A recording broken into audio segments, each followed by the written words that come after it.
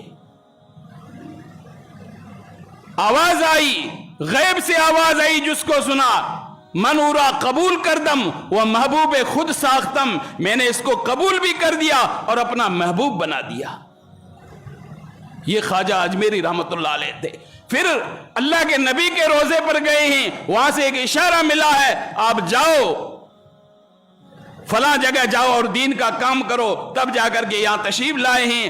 اور پھر ایسے دین کا کام کیا کہ اپنی قبریں کہاں, خراسان, بخارا, سمرقند, ان ملکوں کے رہنے والے جو آج روس میں پڑھتے ہیں, اور کہاں آ کر کے ان راجستھان کے اجمیر کے جنگلوں میں اپنی قبریں بنا دی اور اللہ کے نبی کے دین کا بول بالا کر دیا.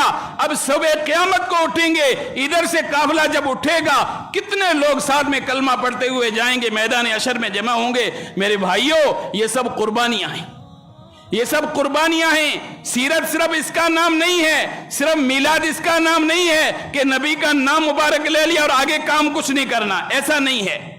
بلکہ نبی پاک صلی اللہ علیہ وسلم کے کردار پر چلا جائے, آپ کے طریقوں پر چلا جائے, آپ نے جو حکم دیا اس پر چلا جائے. آپ صلی اللہ علیہ وسلم ایک مرتبہ مسجد نبوی میں, اللہ کے نبی کی مسجد, اللہ پاک ہم سب کو اس کی زیارت نصیب فرمائے.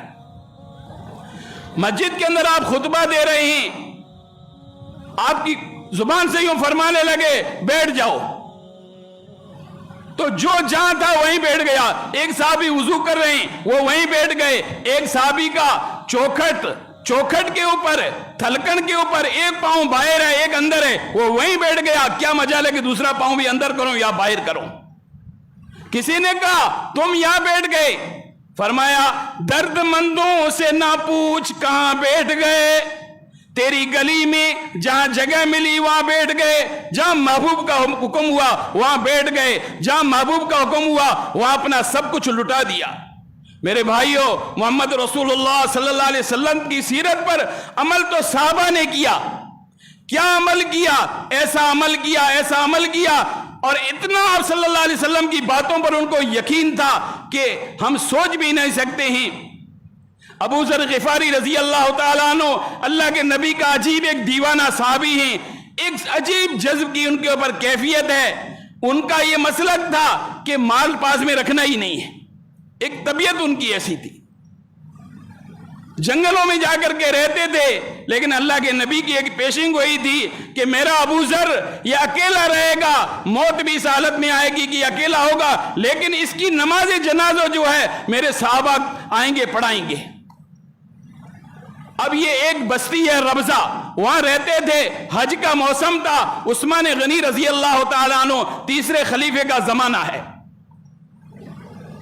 بالکل ان کا آخری وقت ہے, موت قریب ہے, بیوی بھی پریشان ہے کہ اب اس حال میں کوئی انسان بھی نہیں ہے, میں اکیلی ہوں, ان کی جنازے کی نماز کون پڑھائے گا, اور ان کے لیے کفن دفن کا انتظام کون کرے گا, کوئی مرد نہیں ہی.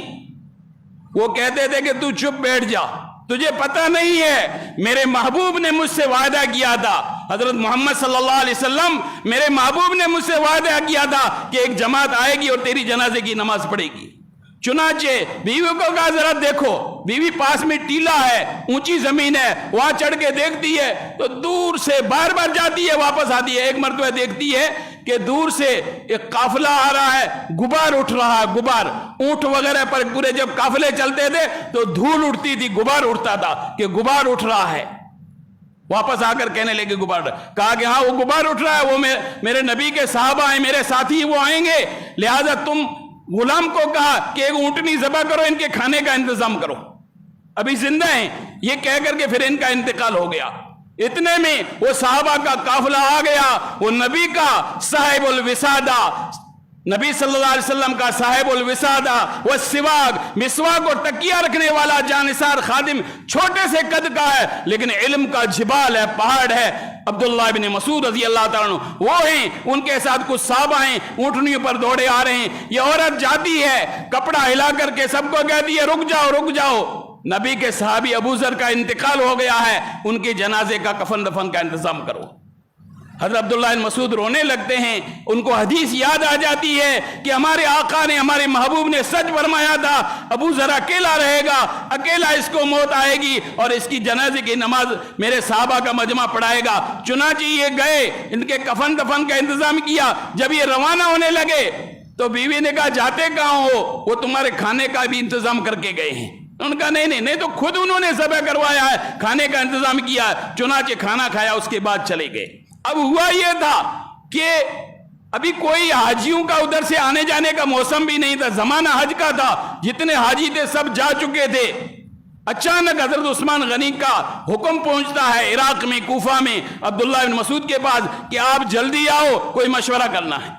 اب وہ جلدی تیز اونٹنیوں سے چلتے ہوئے آئے۔ اللہ پاک نے اس طرح اپنے نبی کی بات کو سچا ثابت کر دیا اور انتظام کر دیا، اور ان کے جنازے کی نماز کا انتظام ہو گیا۔ میرے بھائیوں، یہ نبی پاک صلی اللہ علیہ وسلم کی سیرت ہے۔ یہ نبی کے صحابہ نے سیرت پر عمل کیا، آپ کی باتوں پر عمل کیا۔ آپ کی سیرت، آپ کی ولادت، جو آپ کی روحانی ولادت تھی، جو آپ کی روحانی ولادت تھی، اس آپ کے کمالات کی ولادت تھی، اس پر ایسا عمل کیا کہ رہتی دنیا کے لیے حضرات نمونہ بن گئے۔ جب آپ صلی اللہ علیہ وسلم اس دنیا سے پردہ فرما گئے تو صحابہ کرام کو کتنا آپ کی ذات سے عشق تھا، کتنی محبت تھی۔ میرے بھائیوں، ہم اندازہ بھی نہیں لگا سکتے۔ ایک صحابی نے جیسے ہی سنا کہ اللہ کے نبی کا انتقال ہو گیا، دنیا سے پردہ فرمایا، تو انہوں نے اللہ سے دعا کی، اے اللہ مجھ سے میری آنکھیں چھین لے، میں اپنے اللہ کے تیرے محبوب کے بعد میں کسی دنیا میں کسی کو دیکھنا نہیں چاہتا۔ ایسی انہوں نے دعا فرمائی۔ آپ صلی اللہ علیہ وسلم جس خچر پر سوار ہوتے تھے، وہ خچر اتنا بے چین ہوا، جا کر کے کنویں میں گر گیا، مر گیا۔ یہ آپ صلی اللہ علیہ وسلم کی محبت اتنی تھی۔ آپ صلی اللہ علیہ وسلم مسجد نبوی میں ایک ستون پر ٹیک لگا کر کے خطبہ دیا کرتے تھے۔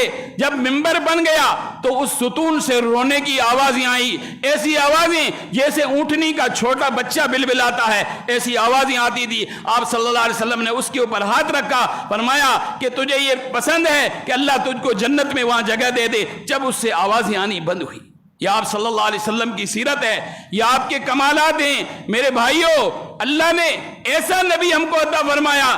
حضرت مولانا قاسم صاحب نانوتوی فرماتے ہیں، گزیدی ازہما گلہا تورا نمودی سرف اور رنگ بورا۔ یہ ایسا پھول ہے کہ سارے پھولوں میں سے چن کر کے اللہ نے اپنے محبوب کو بنایا ہے اور ہر رنگ کو، ہر خوشبو کو اس پر لٹا دیا۔ اب ایسا کوئی گلدستوں میں ایسا پھول کبھی نہ آیا ہے، نہ کائنات میں آئے گا۔ یہ محمد رسول اللہ صلی اللہ علیہ وسلم کی سیرت ہے، یہ آپ کے کمالات ہیں۔ زمانے گزریں گے، آپ کی مثل نظیر لانے سے بھی قاصر ہیں۔ مزت الدہور وما اتینا بمثلہ ولقد اتا فعجزنا عن نظرہ۔ آپ صلی اللہ علیہ وسلم کا جیسا کوئی دنیا میں نہیں آیا، نہ کوئی آئے گا۔ جتنی خوبیاں، جتنے کمالات، جتنے اوصاف اللہ نے سب نبیوں کو دیے، وہ سب کے سب ان کا مجموعہ آپ صلی اللہ علیہ وسلم کو دے دیا۔ تو میں عرض کر رہا تھا کہ یوسف علیہ السلام نے آدھی دنیا کا حسن ان کو دیا، آدھی دنیا کو دوسرا دیا۔ پھر اپنے اللہ کے محبوب کو اللہ نے کیا دیا؟ فرمایا کہ پہلے اللہ نے حسن مکمل، اس میں سے آدھا آپ کو دیا، آدھا دنیا کو، پھر اس میں آدھا آدھا تقسیم کیا، آدھا یوسف علیہ السلام کو اور آدھا دوسری دنیا کو۔ ایسا آپ کو اللہ پاک نے حسن، ایسا آپ کو اللہ تعالیٰ نے ہر چیز میں اعتدال، استقامت، یہ چیزیں اللہ نے اپنے محبوب کو عطا فرمائی۔ میرے بھائیوں، ہمارے نبی وہ ہیں، یہ ہیں ہمارے نبی کہ جن کی سیرت پر ہم چلیں۔ آج ہم کہاں جا رہے ہیں، کدھر بھٹک رہے ہیں؟ محمد رسول اللہ صلی اللہ علیہ وسلم کی سیرت ہمیں دعوت دے رہی ہے، ارے چلنے والو محمد رسول اللہ کی سیرت پر چلو۔ ان دنیا کے کوئی مغرب کی تہذیب کے پیچھے، انگریزوں کے پیچھے اندھا ہو کر کے چل رہا ہے، ان کے طریقوں کو اختیار کر رہا ہے۔ میرے بھائیوں، محمد رسول اللہ کے طریقوں کو ہم اختیار کریں۔ آپ نے جیسے نماز پڑھی ہم ویسے نماز پڑھیں، آپ نے جیسے روزے رکھے ویسے ہم روزے رکھیں۔ یہ آپ کی ولادت مبارک کا مقصد ہے۔ آپ نے جیسے دین کا کام کیا ہم ویسے دین کا کام کریں۔ میرے بھائیوں، مرنے کے بعد کی جو زندگی ہے اس کی ہم تیاری کریں۔ ہمارے نبی اس دنیا سے اس تشریف لے گئے، لیکن ہمیں اور آپ کو بھولے نہیں۔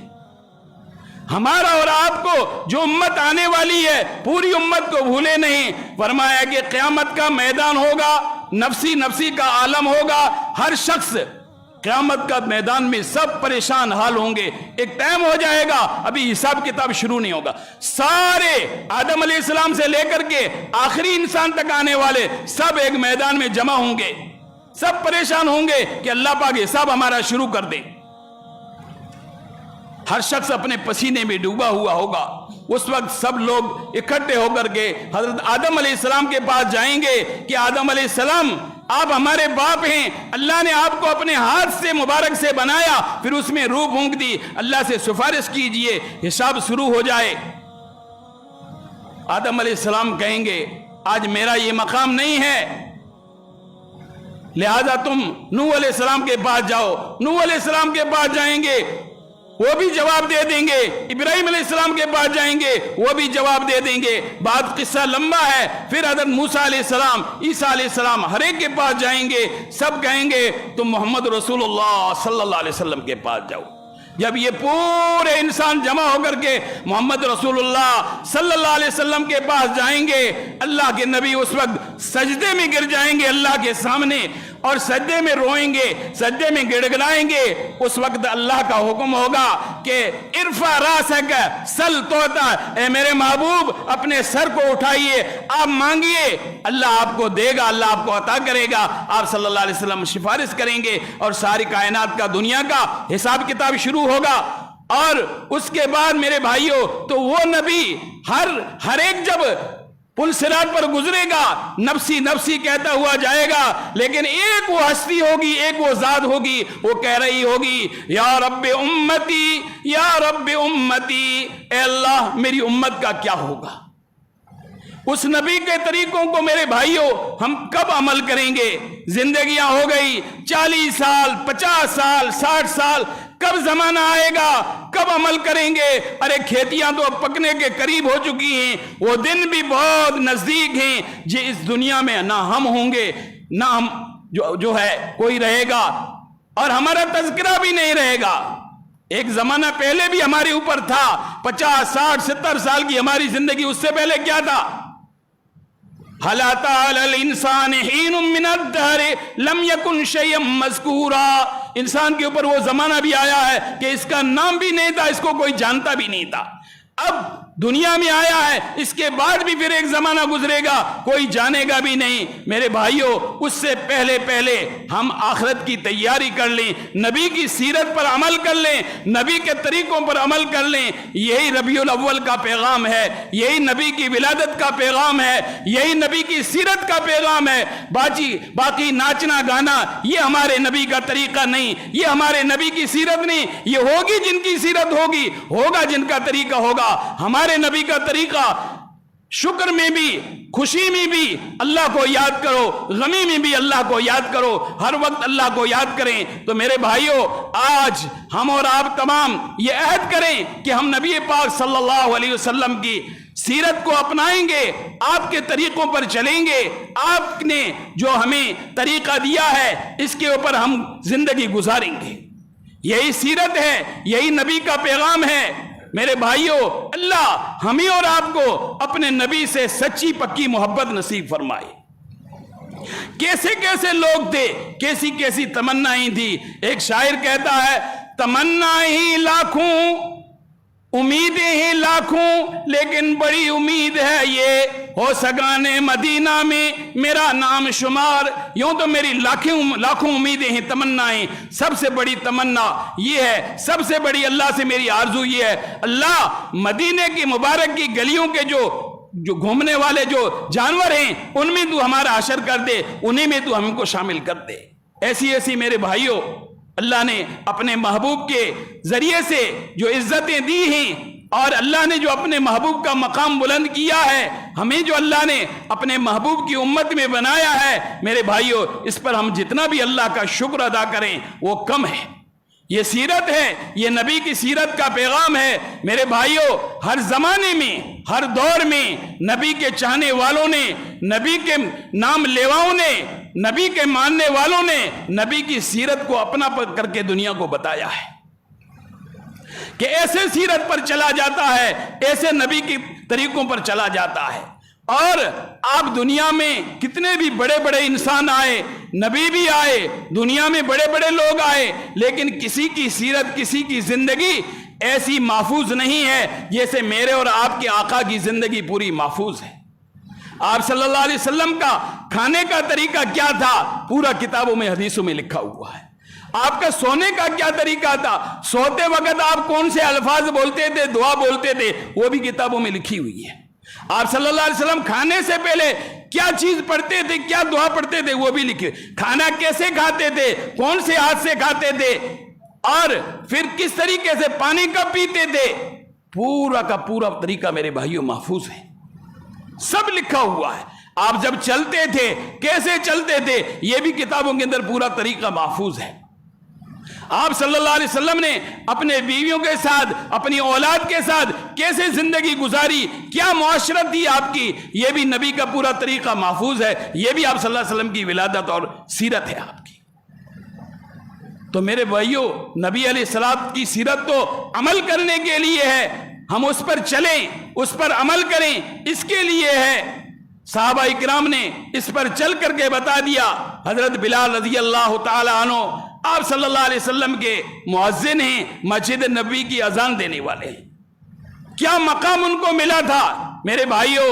بلال حبشی رضی اللہ تعالی عنہ اللہ کے نبی کی جب غلامی میں آئے، تو غلامی میں آنے کے بعد ان کو کیا مقام ملا؟ اتنا مقام ملا کہ آج اس زمانے کے بڑے بڑے بادشاہ، سکندر جس نے دنیا کو فتح کیا، وہ بادشاہ بھی گزرے ہیں، لیکن ایک انگریز مورخ لکھتا ہے کہ سکندر بادشاہ جس نے دنیا فتح کی اس کو کوئی نہیں جانتا ہے، لیکن بلال حبشی رضی اللہ تعالیٰ عنہ کا آج بھی نام عظمت سے لیا جاتا ہے۔ کیوں؟ اس لیے کہ وہ نبی کی سیرت سے جڑ گئے، نبی کے طریقوں پر جب مر مٹے، نبی کے طریقوں پر فدا ہو گئے، تو اللہ نے ان کو بھی عظمتیں دے دی۔ اور پھر وہ عظمت دی کہ اللہ کے نبی نے جب بیت اللہ پر آپ صلی اللہ علیہ وسلم نے جب مکہ فتح کیا ہے، بیت اللہ کو بتوں سے پاک صاف کیا ہے، اس وقت آپ صلی اللہ علیہ وسلم نے، ہمارے اور آپ کے آقا نے حضرت بلال سے کہا کہ بلال کعبہ کی چھت کے اوپر چڑھو اور اذان پڑھو۔ بڑے بڑے خاندان کے لوگ تھے، قریش بھی موجود تھے جو نبی کا خاندان ہے، بڑے بڑے لوگ تھے۔ بلال رضی اللہ عنہ کا کوئی چھوٹا سا خاندان ہے، کوئی خاندان بھی نہیں ہے، عرب بھی نہیں ہے، لیکن یہ عظمت بلال کو ملی نبی پاک صلی اللہ علیہ وسلم کی سیرت کی وجہ سے۔ سیرت کو اپنانے، آپ کے طریقوں پر اپنے آپ کو قربان کر دینے کی وجہ سے انہوں نے زندگی نبی پر فدا کر دی، نبی کو ایک طریقوں پر اپنا گھر بار، خاندان، وطن سب کچھ چھوڑ دیا نبی کے لیے۔ پھر اللہ نے آپ کو یہ مقام دیا، اور اللہ کے نبی کی محبت ایسے پیوست تھی۔ لیکن جب نبی پاک صلی اللہ علیہ وسلم اس دنیا سے چلے گئے، آپ نے پردہ فرما دیا، تو حضرت بلال رضی اللہ تعالیٰ عنہ بھی مدینہ چھوڑ کر کے چلے گئے، شام چلے گئے۔ وہاں جا کر کے اللہ کے دین کو، محبوب کے دین کو آگے پھیلانے کا کام کرنے لگے، جہاد کرنے لگے۔ تو ایک زمانہ ہو گیا واپس مدینہ نہیں آئے۔ ایک مرتبہ نبی پاک صلی اللہ علیہ وسلم کی خواب میں زیارت ہوئی۔ آقا نے فرمایا بلال، یہ کیا جفا ہے کہ تم ہمارے پاس نہیں آتے ہو، ہمارے پاس واپس مڑ کر کے نہیں آ رہے ہو، یہ جفا، یہ جبر کیوں ہے؟ بلال رضی اللہ عنہ خواب سے بیدار ہوئے اور تڑپ گئے اور روانہ ہو گئے۔ مدینہ شریف جب پہنچے ہیں تو چاروں طرف خوشیاں ہیں کہ بلال آ گئے، بلال آ گئے، نبی کے مؤذن آ گئے، ہاں نبی پاک صلی اللہ علیہ وسلم کے زمانے کے مؤذن آ گئے، ان کے صحابی آ گئے، بڑی خوشیاں ہو رہی تھی۔ سب لوگ فرمائش کرنے لگے کہ آپ اللہ کے نبی جب ہوتے تھے اس دنیا میں مبارک میں، دنیا میں آپ کی بابرکت ذات ہوتی تھی تو تم اذان پڑھا کرتے تھے، آج بھی اذان بولو، بانگ دیو، اذان پڑھو آپ۔ چنانچہ حضرت بلال ٹالتے رہے، آخرکار حضرت حسن اور حسین نبی کے دونوں نواسے لاڈلے، انہوں نے اصرار کیا تو یہ اذان دینے کے لیے تیار ہوئے، اور ان کا حکم ٹال بھی کیسے سکتے تھے حسن حسین کا رضی اللہ عنہما۔ چنانچہ انہوں نے جب اذان دینی شروع کی تو سب کتابوں میں لکھا ہے کہ لوگوں کو نبی کا زمانہ یاد آ گیا، صحابہ کا زمانہ یاد آ گیا، ایسا یاد آیا عورتیں بوڑھے سب روتے ہوئے گھروں سے نکل گئے، ایسا لگتا تھا کہ آج اذان دینے والا ہے تو جس امام یعنی اللہ کے نبی بھی موجود ہیں. ایسا صحابہ کو اللہ کے نبی کا زمانہ یاد آ گیا. اللہ کے نبی کی محبت ان کے دلوں میں انگڑائیاں لینے لگی اور ایسے تڑپ گئے کہ روتے ہوئے گھروں سے باہر نکل آئے. کہتے ہیں کہ اس سے زیادہ کبھی روتے ہوئے صحابہ اور صحابیات کو نہیں دیکھا گیا. تو میرے بھائیوں، یہ نبی علیہ السلام کی محبت تھی، یہ اللہ کے نبی کی عظمت تھی. ہاں، اس نبی کا طریقہ، اس نبی کا دین آج بھی ہمارے پاس موجود ہے. اقبال کہتے ہیں، نہ جب تک کٹ مروں میں خواجہ یثرب کی عزت پر، خدا شاہد ہے میرا ایمان کامل ہو نہیں سکتا. جب تک نبی کی عزت اور حرمت پر ہم اپنے آپ کو فدا نہیں کر لیں گے، ہمارا ایمان میرے بھائیوں کامل نہیں ہو سکتا. آج نبی علیہ الصلوۃ والسلام کے زمانے میں بھی آپ صلی اللہ علیہ وسلم کے چاہنے والے ہر